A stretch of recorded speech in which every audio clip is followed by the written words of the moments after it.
আসসালামু আলাইকুম, কেমন আছেন সবাই? আজকে আপনাদের সাথে শেয়ার করব গরুর মাংস রান্নার রেসিপি। প্রথমে একটি প্যানে পরিমাণ মতো তেল নিয়ে নিব। আমি 2 ধরনের তেল ইউজ করব, সয়াবিন তেল সাথে একটু সরিষার তেল।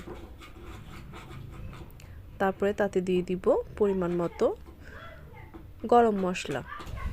তারপর তাতে দিয়ে দিব পরিমাণ মতো পেঁয়াজ কুচি। পেঁয়াজগুলো নাড়াচাড়া করে ব্রাউন কালার করে নিতে হবে। পেঁয়াজগুলো ব্রাউন কালার হয়ে আসলে তাতে দিয়ে দিব পরিমাণ মতো আদা রসুন বাটা। আদা রসুন বাটা দিয়ে কিছুক্ষণ তেলের মধ্যে নাড়াচাড়া করে নিব।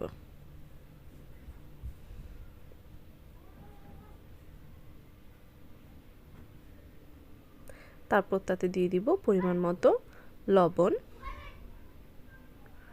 পরিমাণ মতো মরিচ গুঁড়া, পরিমাণ মতো হলুদ গুঁড়া, পরিমাণ মতো ধনিয়া গুঁড়া। তারপর মশলাটাকে কষানোর জন্য অল্প পরিমাণে পানি দিয়ে কষাতে দিয়ে দিব। তারপর মশলাটা কষানো হয়ে গেলে তাতে পরিষ্কার করে ধুয়ে রাখা মাংসগুলো দিয়ে দিব।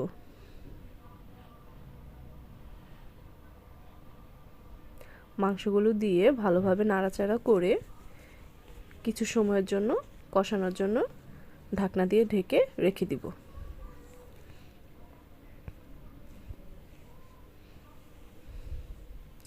এখানে কিন্তু আমি কোনো পানি অ্যাড করিনি, মাংস থেকে যে পানি এসেছে সেই পানি আছে।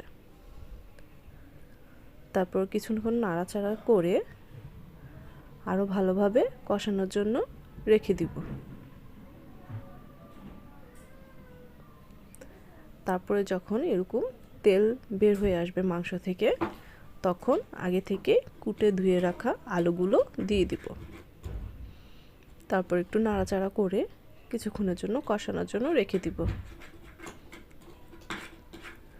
তারপর মাংস আর আলুটা ভালোভাবে কষানো হয়ে গেলে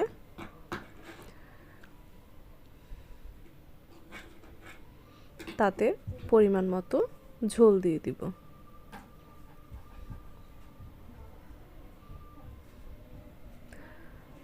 তারপর ভালোভাবে নাড়াচাড়া দিয়ে তাতে কাঁচামরিচ দিয়ে দিব।